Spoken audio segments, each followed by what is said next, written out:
Unidade 3, investigando os sons. Estamos continuamente em contato com diferentes sons, como um telefone tocando, uma música numa loja, a voz das pessoas nos ambientes, buzina e motor dos carros na rua. Mas o que é o som? E como ele é produzido? Você está ouvindo algum som nesse momento? Será que existem sons perigosos para a nossa saúde? Neste capítulo, você vai aprender mais sobre esse assunto, que é do barulho.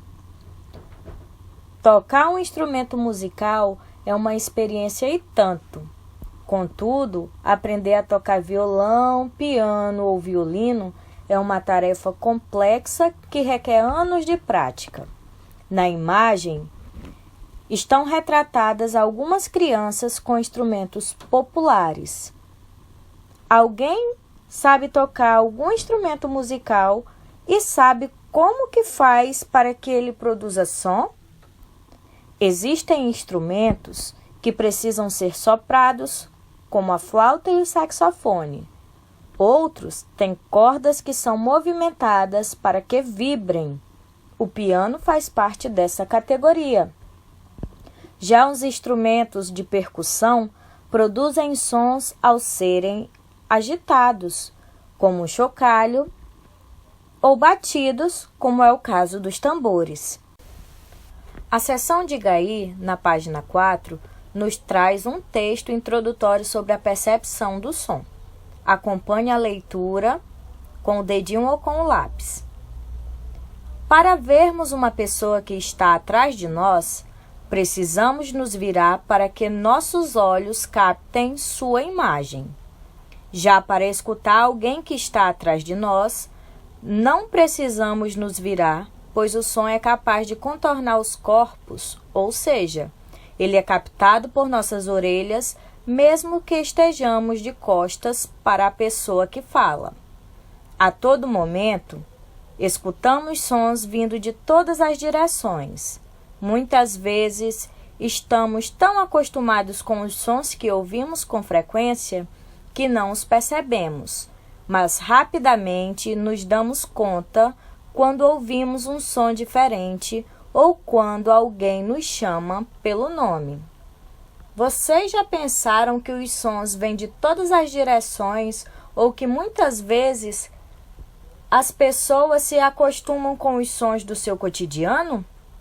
Por exemplo, as pessoas que moram em avenidas relatam que não escutam o som externo, ou seja, não prestam atenção a esse som a ponto de torná-lo inconsciente. Agora vamos responder a questão 1. Feche seus olhos e fiquem em silêncio por alguns minutos. Que sons você consegue escutar agora?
Faça um X sobre os sons que você ouviu. Você ouviu algum outro som? Quais? Anote no espaço correspondente. Em seu caderno, responda as questões de 2 a 6. Os sons a todo momento, mas afinal, o que são sons? Será que podemos ver os sons ou tocar neles? Nos desenhos, para indicar a presença de sons, podemos utilizar alguns recursos. Observe a ilustração do tambor, onde foram usadas linhas curvas para representar a propagação do som. Reconhecer o significado desses sinais gráficos é tão importante quanto compreender o texto em si, porque as imagens também apresentam informações. Acompanhe na página 5 o texto Como os sons são produzidos. Todos os sons têm algo em comum, desde o criquilar do grilo até o ronco do motor de um avião. São formas de energia que se espalham por meio de vibrações. Essas vibrações podem se espalhar pelo ar ou outro material, como a água, madeira e vidro. Quando um objeto vibra, a energia dessa vibração se espalha pelo ar em todas as direções. As vibrações podem ser produzidas por um objeto que cai no chão, por um instrumento musical ou até mesmo por seus passos. A voz humana também é resultado de vibrações produzidas pelas pregas vocais, estruturas que se situam na garganta em um órgão chamado laringe. As pregas vocais vibram com a passagem do ar que sai dos pulmões, produzindo sons. Os movimentos da língua e da boca ajudam a variar as características da voz e articular a fala. Você sabia que se você colocar a sua mão sobre sua garganta e pronunciar algumas palavras, você consegue sentir a vibração das pregas vocais? Vamos fazer o teste? Coloque sua mão sobre a garganta, conte de 1 até 10 ou cante uma música e me diga o que você sentiu. Na página 6, nós temos o texto Na Onda do Som. Você já jogou uma pedra em um lago? O que ocorre na superfície da água? Observe a imagem ao lado. Ao jogar uma pedra no lago, a pedra provoca uma perturbação na superfície da água, formando ondas que se espalham em todas as direções. Algo semelhante acontece com as vibrações do som. Elas também formam ondas que se espalham e esse espalhamento é chamado de propagação.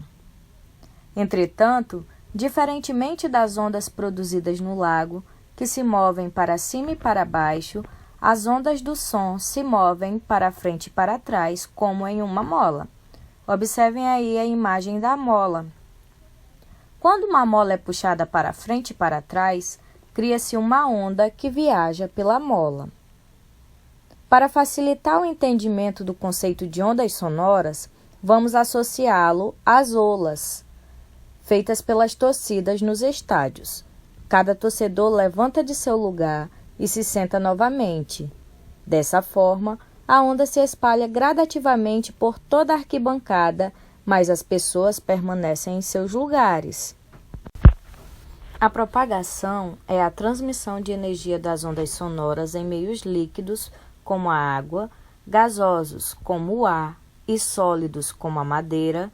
Por exemplo, ao movimentar as cordas de um violão, elas vibram e a energia dessa vibração se propaga, ou seja, se espalha pelas partículas do ar, que também vibram em todas as direções, produzindo as ondas sonoras que chegam até as nossas orelhas, onde são percebidas.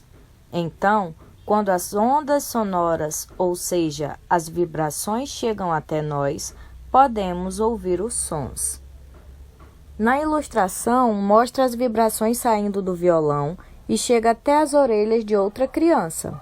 As ondas sonoras só se propagam em meios materiais, fazendo as partículas do ar vibrarem. A todo momento, existem ondas sonoras invisíveis viajando pelo ar e por outros materiais. À medida que se espalham, as vibrações perdem energia e o som vai ficando cada vez mais fraco. Por isso, não escutamos bem os sons mais distantes. Na página 7, nós temos o texto Meios de propagação do som. O som ele se propaga de maneiras diferentes em cada tipo de meio. Na água, o som se propaga mais rápido que no ar. Nosso corpo não está adaptado para perceber sons na água, por isso os captamos de maneira distorcida quando estamos mergulhando. Já os golfinhos se comunicam por meio de sons que se propagam na água.